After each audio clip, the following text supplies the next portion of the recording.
Anybody else outside? Nope. Okay. It was until I pulled up and he ran in. So if you'd like to come to order, please. We'll start this with the pledge to the flag. Pledge allegiance To the flag of the United States of America and to the republic for which it stands, one nation, under God, indivisible, with liberty and justice for all. Well, we have very little on the agenda this time because most of it is designed to be taken up with the discussion in accessory structures. So I'll entertain a motion to approve the agenda. Move to approve.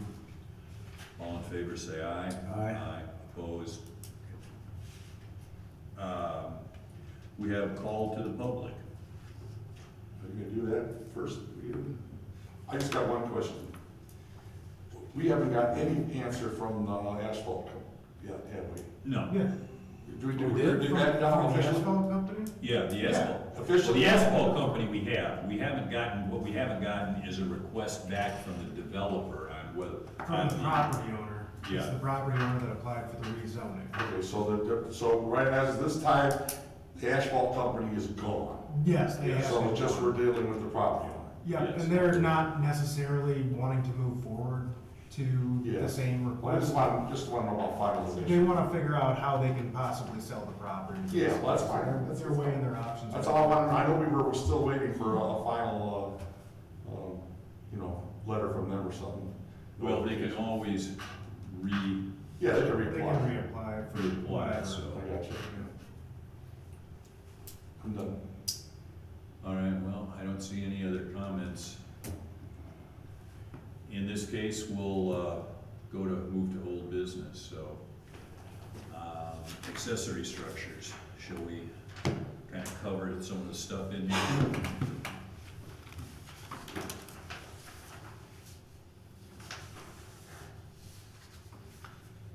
Is this just like the final, what we're gonna pass? Because we kind of talked about this a few times, or? So we basically talked about these proposed changes at the previous discussion on the topic. So what I've done is I've taken, I included the existing text in blue and then the modified text below in black for each of the affected sections and subsections. So last time we discussed regarding eliminating or increasing the minimum or maximum floor area from 800 to 1,200 square feet, just all around in R1, LK1, those districts where there was the maximum size of 800 with 1,200 once you get planning commission approval. So we decided that didn't need to do planning commission approval for the 1,200 because they were just going to increase that overall, but they did want to keep that for the height increase, which it did allow for a height increase of up to 2 feet.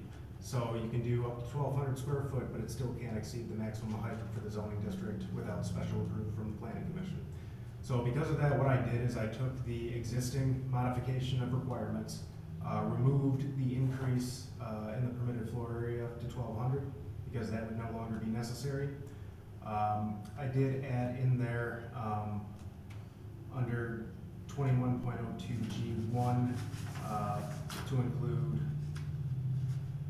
FR and RE parcels that are under 2 acres because currently, we'll get into it later, but we have different standards for the number of detached accessory structures. And another thing that I added in here is an increase in the number.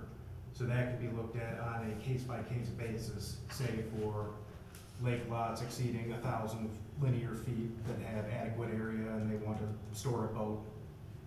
If they have the room subject to approval by the planning commission with the same criteria that was used for the floor area increase, including the public hearing requirement. What's the current height maximum right now? So in R1, LK1 for a detached accessory structure, it is, I believe, 10 feet. Okay, so we're gonna But go to that is measured from the average grade to the average between the peak and the eave, so it's really more like. So what does that leave the pitch of the roof at?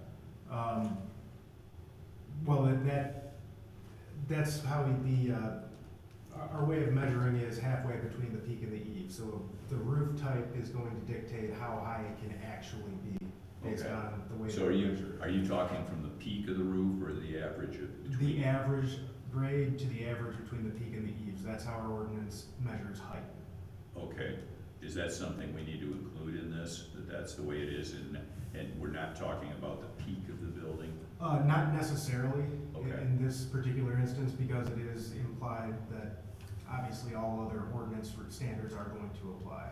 So Okay. it's a height increase, and basically, if you were to have a question about how the height is measured, which is common because other municipalities do measure height differently, some may do overall, is to check the definition.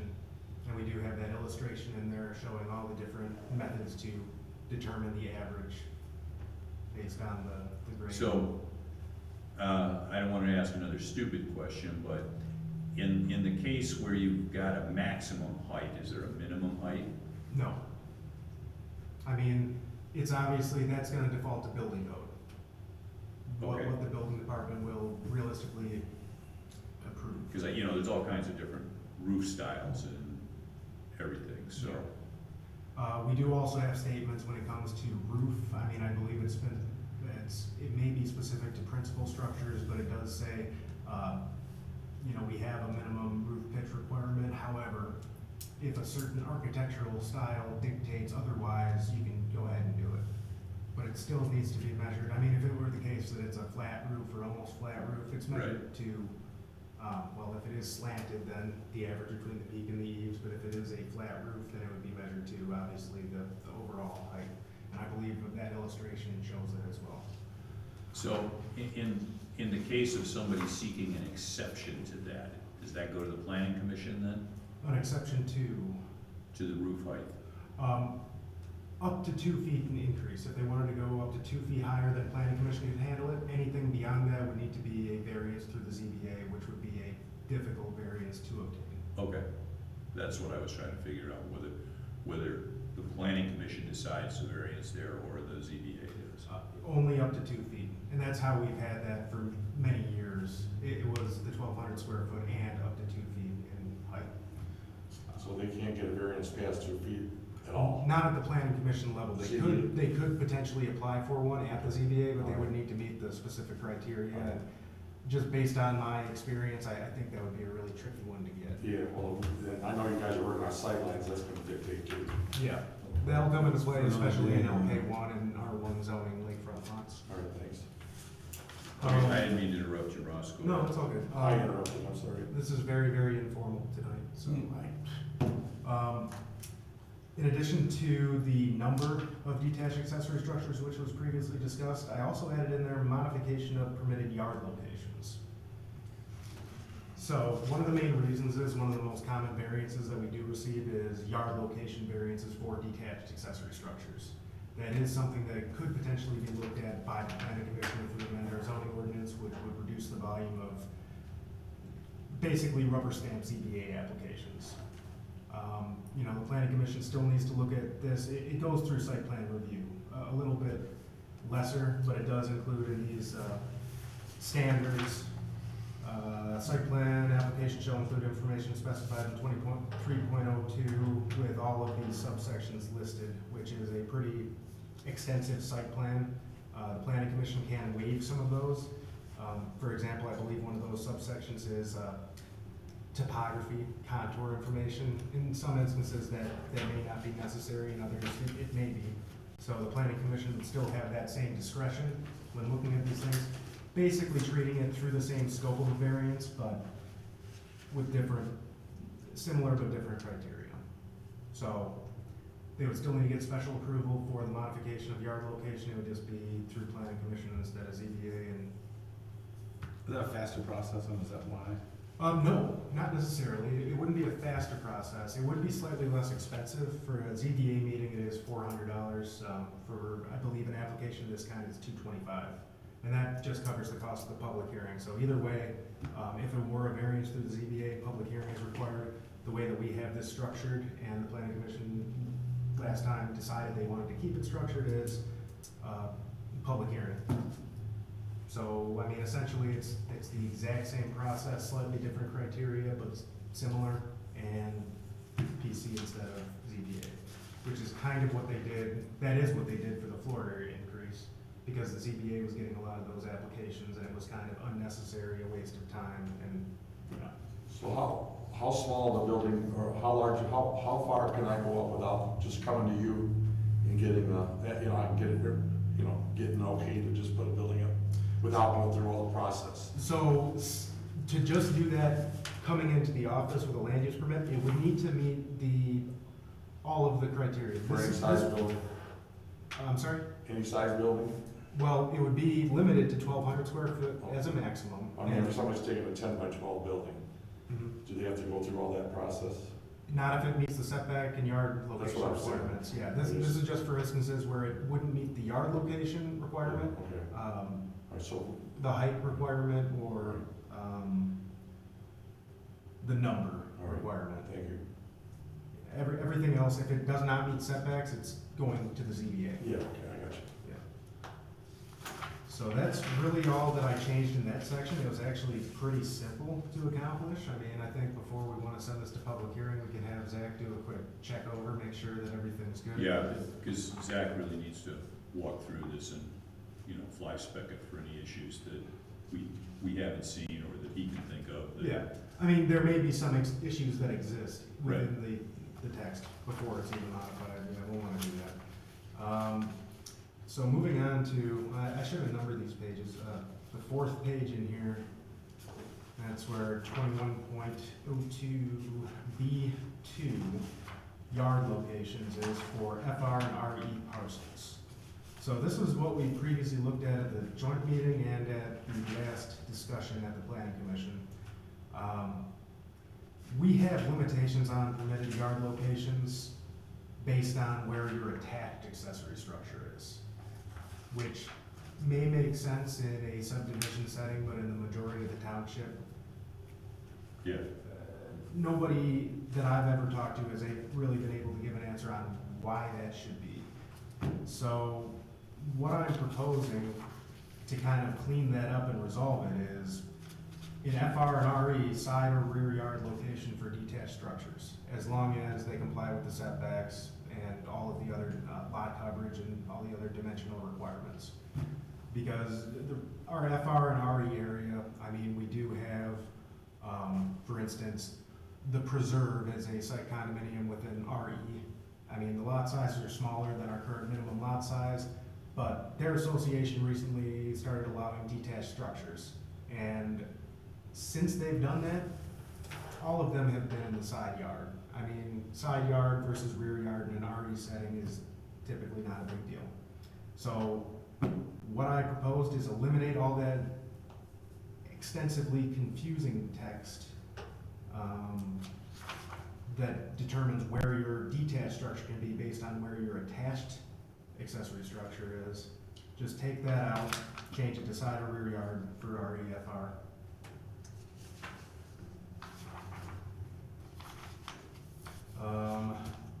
The next part of that, we do have the section that allows for on FR and RE parcels 20 acres and larger front yard accessory structure locations, just administratively without special process. But in order to do so, it needs to be 20 acres or larger, needs to have at least 250 foot separation from this principal structure. So your barn must be located at least 250 feet from your house.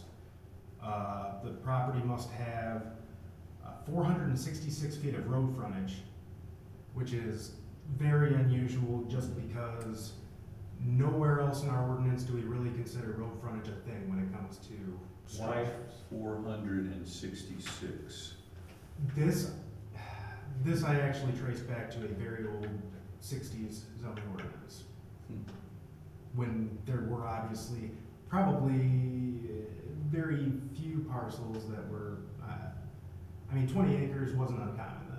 Right. 20 acres is becoming more and more uncommon, unfortunately, but that's the reality of things. So, to kind of clean this up and make it applicable to more people, arguably a more reasonable standard, I just kind of toyed with some of these numbers.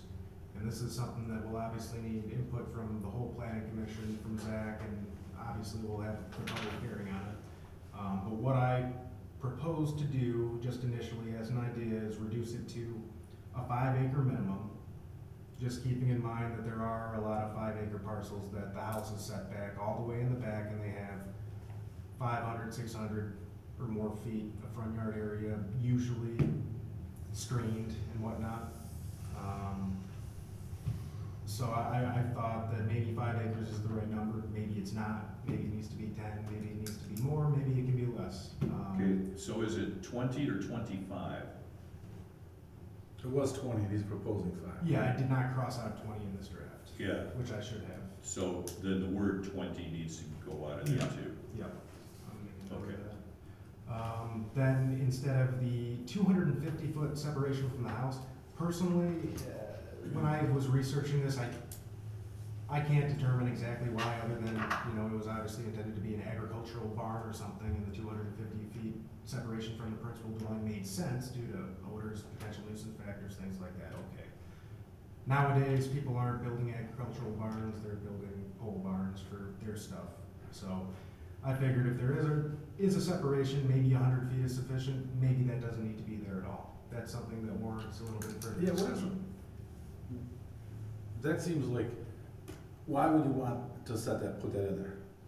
The only reason that I can think of the initial requirement for 250 feet is, like I said, keep thinking about an agricultural enterprise. Sure, that makes sense, but As a primary since use. it's not. Now that's not really as Yeah. applicable, no. So, like I said, Why would you want to have that in there? I don't know. I don't know either, I mean, because if you wanted to have Any it, ideas? wherever you want to put it, I can understand, the livestock. yeah, Yeah, you could put, I mean, in my opinion, you could put in there if it's for livestock, it should be so many feet from the building. yeah, The house, like 100, I think 100 feet is sufficient, 150, but 250 seems like a lot. it really does. So that's something that I think we I mean, that's you're looking at me. Oh, no, I'm talking about. but if you're putting it up yourself, and I just don't even think, I don't see why that really should, in my opinion, why that should be in there. All right, I'm gonna highlight that portion there specifically. I think we should probably highlight this whole portion for further discussion. Because this one is just me kinda, Yeah, because I did some research, but there's not a whole lot of research, there's not a whole lot of information out there. There's not a lot of ordinances that I can even look at as samples that are. Well, yeah, so I guess I would be asking Zach what makes sense on this, you Yeah. know. That's what he's paid to do, so. Yeah. Then the only other thing that I changed in this portion is changing the setback from the road right of way from 150 to 50 feet. Thinking with my thought being if it's heavily screened or there's significant topography and it's not going to make a significant visual impact, if not going to be seen, then maybe it can be considered. But looking at that, if we were to consider a reduction in that, I'm thinking that may be something we'd add to that previous section we talked about, the modification of requirements. Because that front yard setback will not apply to all. 50 feet will not be enough to not impact the aesthetics from the road in all situations, so. Should it be any closer to the road than the house? I can see the side yard setbacks, This section is specifically for front yard. front yard, that's to say, you don't want to push it up in front of the house, do you? Well, in certain situations, that's what this would be for, if it met all of this criteria. Some of the examples that I've seen that people have come in over the years, they have, I'm thinking around Rome and some of the more rural FR areas, they have long, narrow flag lots with just 55 feet of frontage, a driveway going up. Yeah, I got you. Then they have 20 acres sitting back, 2,000 feet from the road. And in those situations, the front yard accessory structure where it's not gonna really visually impact anybody, it's not gonna be any detriment to the surrounding area, I think it makes sense. But, the 150-foot setback, that might actually be this one part, now that I'm thinking about it further, might make sense in my opinion. But we'll talk about this one more thoroughly with the full planning commission. So I'm gonna move on to the next portion, 21.02C2. That is yard locations for R1 and R2. This, I am basically proposing, well, we do need to change the square footage from 800 to 1,200, consistent with what we've decided. And that's it. For that, as far as this initial draft goes, I still have that kind of funny language where it says, you know, your detached structure, where it can be located, it depends on where your attached accessory structure is located.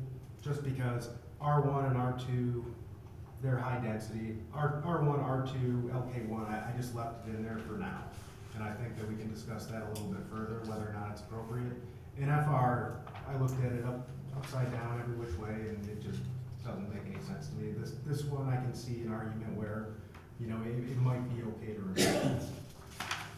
The only purpose I can see is for general aesthetics, but, you know, we'll have a larger discussion on it and see if it's really necessary. Next one here, I have LK1, which is pretty redundant. It looks like all that I changed in there is the same thing, 800 to 1,200. RM1, same story, only change is 800 to 1,200. And that's all I had in my notes, based on our previous discussion on the topic.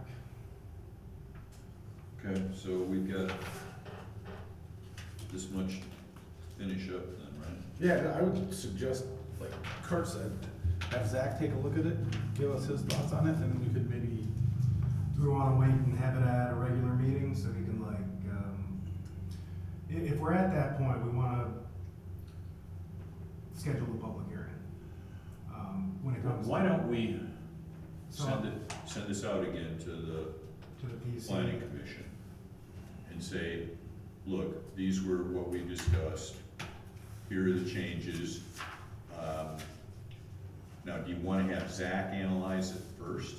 I would think we'd wanna have the discussion amongst the planning commission, like everyone included. and give it to him with our final comments. Exactly, Yeah. and I think for something like this, we can really just have them do a check, not necessarily a full review that's gonna cost additional money, because the reality is these changes aren't major.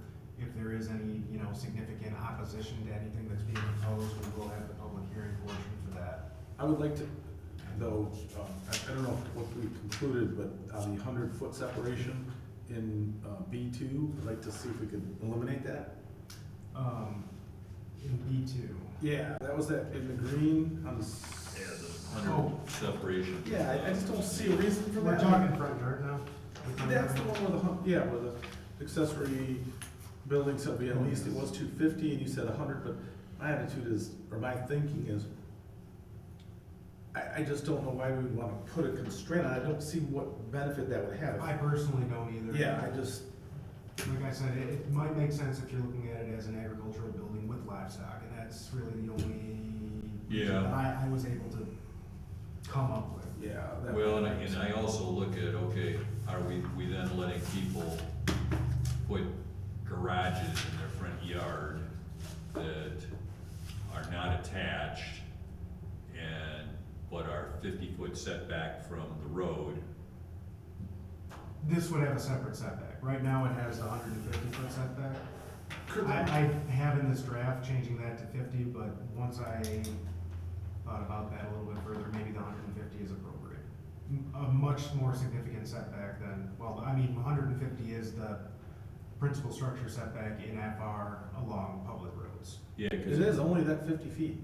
150. Oh, 150, I was gonna say. On private roads and shared driveways, it's 50. I think that the 150 in that case, to me, makes sense. I think it might too. Yeah, 'cause- I wouldn't want those things right by the road. no, At least, I mean, maybe even more. no. Because a lot of these situations that I've actually seen, they're even further back than 150. I mean, when you're talking FR, RE, some of the, like Heartland Road, Maple Hill Road, some of those are way setback, way off the road. You know, and those people that I've gotten along center, I can think of somebody who got a variance for a front yard location, like, it looks beautiful the way they did it, but that's irrelevant. You really can't see anything at all, even in the winter, unless you're looking down the driveway. Yeah, When you're driving past, nobody can see anything. yeah, because if your house is way back, you know, want them to have an accessory structure that's 50 feet off the road when the house is set back 650. I like the 150. that we Yeah. talked I think that'd be a decent minimum to just stick with that, my opinion. I had another thought to add to that.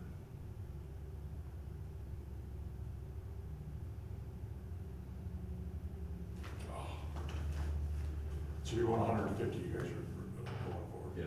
150 is what's currently in there. Some of the other increased setback, like the 250 feet separation, I was thinking 50, because if one building goes on fire, you could jump to the other building, I mean, that's, you were talking 50 earlier.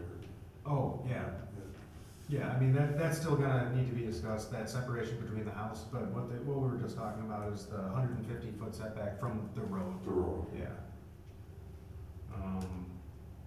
Yeah, the more I think about that, I feel that's probably appropriate. There are a lot of properties, this was the thought that I had, if you look at the general development pattern of some of these larger lots, I'm talking like the 5 to 10 to 20 acre lots that are developed, you know, mostly in FR, like Center, Heartland Road, all of those areas. The houses are built in the far back of the property, basically at the minimum rear yard setback. So between their house and their rear property line, they have 75 feet, which isn't sufficient space for a lot. Now, there's different reasons why people build like that, but the reality is a lot of people did. Either that's the area that perks, or they did it for aesthetics, general privacy, whatever the case may be. You look around on GIS, on the aerial parcel viewer, and you look at some of these areas, there's a significant number of homes that are set way back on the property where really the only place they could build a barn is in the front yard. And they might have 5, 10, 15, 20 acres. Yeah. So will it impact anybody? In those cases, if we come up with the numbers, if the numbers are appropriate, I don't think it's gonna hurt anybody. You know, the reason that the board identified initially this should be looked at is because looking at the requirements, they're just absurd. Nobody's allowed to do a front yard accessory structure, basically, other than if you have the 20 acres with 466 feet of road frontage. Yeah, I had personally to go through the ZBA when I was gonna build a barn at my house, and, in that same situation, my house is about 2,000 feet off the road, and I got this huge, beautiful pasture, and my wife wanted a horse, so I was like, this would be a beautiful spot for it. I had to go through the ZBA, because, you know, it was still 400 feet from my neighbor's property line, it was still in the middle of nowhere, but I still had to go through the process, and it was kind of expensive, I mean, Yeah. I get that, but I think the idea of allowing on those bigger parcels, something to be in the front yard, to me, completely makes sense. Most of those front yard accessory structures, at least in this area, I mean, some of them are just pole barns for general use, but a lot of them are horse barns. Oh, really nice, yeah. A Quite lot of them nice. are horse barns, and they actually just add, in my opinion, to the general rural character of the area. Some of them are you know? beautiful, yeah. Mm-hmm. So, I mean, aesthetically, I don't see an issue, especially if you do it right, you know? Indeed. Well, that's all that I have on that. What we could do, which may be counterproductive, is continue to go through the summary that I prepared earlier in the year. But my personal opinion on that is it may not do us any good just talking with 2 planning commissioners. I hate to agree with you on that, because we're all here, but I do think that if 4 people are missing. Yeah, I mean, in order to task me with something to start working on, I think we should have a better idea of how anybody feels. Just- Yeah. Now, we're not going to include the mother-in-law. That'll be part of this, part of the general batch of standards, because that is at least now intended to be. But is that gonna included. be under accessory structures? It would be under the standards, it's in the same way that we have the detached accessory structure on adjacent lots, the one that we Okay. did for that property down on Lake Shore a few Yeah. years back. It would be it's basically treated not a special land use, but pretty much a special land use as far as the very specific requirements and standards that it needs to comply with. So that's the general thought right now. You know, I think based on the input that we've gotten, you know, people are most concerned about people renting them out. If they wanna do it for personal use, they can demonstrate that it's only for personal use for. How are you gonna enforce that, though? It's gonna be a difficult thing to enforce, and that's the Right. trickiest thing. Yeah, we get neighbors But- calling, complaining, hey, these guys are, renting this out, or, whatever, and, Well, if it's advertised, then it won't be hard to identify, but if it's not advertised, then But, yeah, that's where it's all tricky. kinds of ways around it. So, with the detached accessory structures on adjacent lots, we have deed restriction requirements. That's, might be necessary, it might not be necessary, but it's something that needs to be discussed, Well, if they're having an event every weekend, we're doing something. Right. Well, the idea is that hopefully, when this gets put in, we're checking all of the offsetting ordinances so we don't inadvertently cause a problem in another ordinance because it's not in sync with what. Yeah, I mean, in this case, there aren't really any ordinances that would conflict Right. with it. But they should be considered. I mean, we need to look at it for like, I guess the only one that might to a certain degree apply is sewer use and rate ordinance. Because one of the unanswered questions is, you're creating a separate dwelling unit is, if it's on septic, is the septic going to be sufficient, or are you gonna need a separate septic? For Yeah. that, we might need to have input Because, from your septic the is health department. based on, the number of or number of bedrooms Yeah. and the number of bathrooms you have, so. And I would And if think it's that on along this- that line, especially since the standards have increased the size of the field per bedroom nowadays, you make a grandmother suite or whatever, and all of a sudden now you're not It's conforming. something like. You're gonna have to probably put a new septic field in. Yep, and that's why we would need to include in there, must get Livingston County Health Department approval. Absolutely. Yeah. If they're in a sewer district, they put a bathroom in there. That's the other They should discussion. have to be made to buy another RU. At least another half or something. I mean, Half or a full, That's sorry. something that needs to be discussed at the board Sure, level. that makes That sense. would be an amendment to that regulatory ordinance to include that specific use. Yeah, and again, that might be something we can run by Zach, because he's got enough experience with other areas or other townships in the county that we can't be the first people driving down this road anyway, so. Yeah. But No, finding, this is, the good thing about ADUs in general is there are a lot of examples. There's a lot of people that are permitting them now, and they all have, some very different standards. So there's different ways that it can be treated, and there is some, at least historical, reference now. Now that some municipalities have had this for several years, we can look at those. How have they been doing in this municipality versus this municipality with different regulations? Yeah. Yeah, that one lady that spoke when we were having our initial discussion, she was talking about senior citizens using it as an additional source of income. That's totally That was against- Kathleen Klein Hudson. That was one of the examples that they used in the Livingston County Master Plan. Yeah, I'm against that. That's what I've gathered based on our initial input from Yeah. everyone, is we want to discourage that type of use. yeah, It's for immediate family or a family friend if you're caring for an elderly person, and or a temporary use Yeah, 'cause guest I- house for literally Create guests. multi-family basically overlay everywhere. Yeah, no, that's why we would need to look yeah, into. well, you can pay for an accessory structure in about 8 months worth of costs to be in an assisted living. You Yeah. sure could. Absolutely, easily. $6,000 a month. And it gives people a sense of independence from what I've Yeah. seen, and they're right there. If it's a family member, I think that's a Exactly. little nice idea. A lot of families would prefer to do that. I mean, I know that I've personally been in scenarios where, I wish that my family could accommodate elderly relatives, but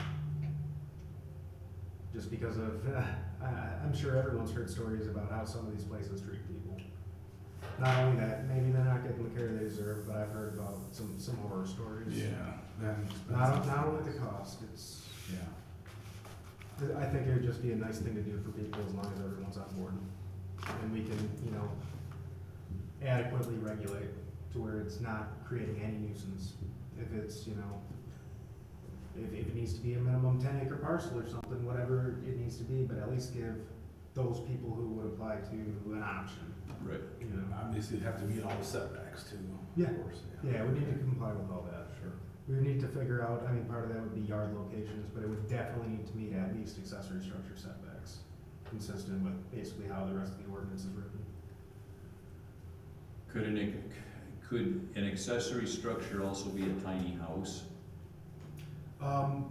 If we were to adopt this, yes. But this doesn't exist yet. This is still a future Right. discussion. It Yeah, could be right. a tiny house. You know, part of that discussion is also, does it need to be permanent foundation? Can it be something that is, you know, detached but anchored or whatnot? Because a lot of these tiny houses are actually mobile. Yeah. Well, yeah, because tiny house used to be a trailer. Yeah. And well, right now, we do permit trailers as long as they meet the building code, but our ordinance requires that they are on a permanent foundation. So we need to have the discussion as to whether or not that's necessary in this instance as well. Yeah. So I guess the thought is gonna have to be whether we have to address it within the accessory structure piece or not. Yeah, my personal opinion, my initial thought is yes, we should, because we could easily treat it as essentially a special land use using the same strategy as the detached accessory structures on adjacent lots. I mean, we can look at that for a general framework and then tailor all the regulations for the specific use. That would be the cleanest way that I've been able to identify to tie it in. Otherwise, I mean, we could create a special land use, but in doing so, we will need to amend Yeah, every zoning district article, Yeah. everything. This entire ordinance that we're talking about, accessory structures, precludes or requires that there's a principal structure existing, right? Correct. So, okay, so that has to be there. Because I know we had a. Well, it would be specific in the zoning districts in that instance, but yes, all Yeah. residential zoning districts do because require. you've got those ones where you can put a garage on an adjacent lot as long as If it it's, is vacant agricultural land and it is a agricultural building as recognized by the building department per the state regulations, then they can do that. We had those people that came, or I heard that we had someone who wanted to put a septic field and a well in, and they wanted to be able to park their like RV there like in the summer, but that's not allowed, right? No. Now we do allow it only under a temporary dwelling, but that's during construction of a home So that- or in the case of a disaster. Not in a case where someone wants to use their RV for 6 months a year. No, we don't allow Okay. campsites, unless it's a campsite. We do have a special land use for that, but nobody's ever applied.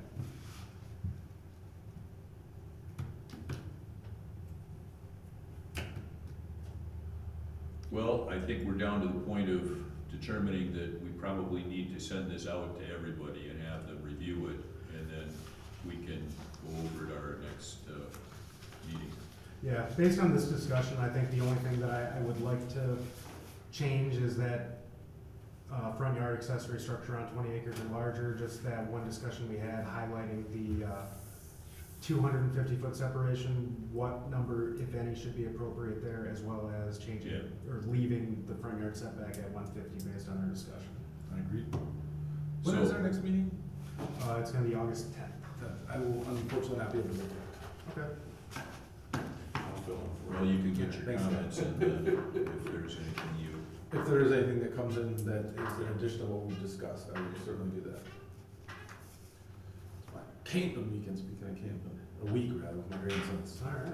So- Russ, then we'll wait to have Zach go over this. Yes, I think we Until- wanna wait until it's. I think that makes sense. Yeah. We don't wanna have him look at it and have comments made and That's just have gonna to cost us send it money. back around again, yeah, that seems inefficient. Until we get, everybody's review on it, then we can go from there with it.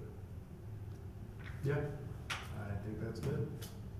Okay, well, then we'll move on to new business, which there is none. None. And I'll do one more call to the public. Mr. Public, do you have anything you'd like to say? tonight. Because there's no meeting tonight, I thought there was a meeting tonight. So. Okay, Yeah, just a workshop. Okay. Scott's not talking, it's a Christmas miracle. I talked, you guys are very, Like I said, Scott, I've known you for more than 40 years, so just give me we all got this, our say, didn't we? Yes, yes. Played a lot of hockey too, didn't we? Oh, gosh, that was fun. Good days, good fun back then. so I don't think we have any miscellaneous business. So I'll entertain a motion to adjourn. Adjourn? I'll second that. All in favor, say aye. Opposed? All right. We're adjourned. Good meeting. Good job on that, Ross. I like that. That makes Actually, we got through the whole thing. common sense, just good comments, very good. Which is recycling, right? Yeah, I can recycle them if you want. Also recycle, I need a recycle guy comes through and gets that stuff. Why not? And Yeah, we- thank you for the Venezuelan banknote. Yeah. Yeah, thanks for that. I'm gonna look I've into got that. one from, an Iraqi one for 100 billion dinars. And, those sold for, that was about $5. It's crazy. I've got a Zimbabwe note that's $100 trillion. I collect money just as a sort of a hobby. My degree is in accounting, but my minor